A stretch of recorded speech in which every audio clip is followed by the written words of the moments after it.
একটু gynaecomastia under local anaesthesia আমরা almost complete করেছি। আমরা লাইপোসাকশন করেছি, গ্ল্যান্ড এক্সট্রাকশন করেছি, এখন শুধুমাত্র স্টিচ দিব। লোকাল অ্যানেস্থেশিয়া মানে স্থানীয়ভাবে অবশ করে আমরা করছি। আমরা পেশেন্টের সাথে গল্প করে করে কাজ করলাম। এই তুমি কেমন আছো হুজুর? আলহামদুলিল্লাহ। তোমার নাম কি? মোহাম্মদ।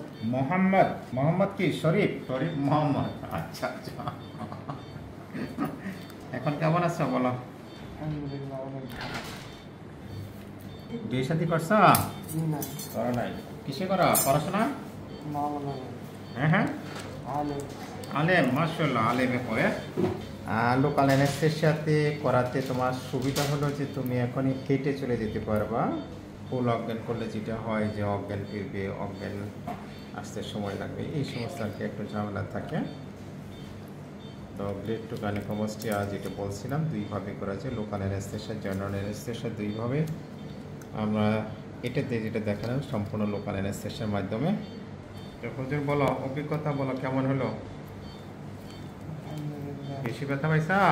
জি। হ্যাঁ, জি না। ওকে।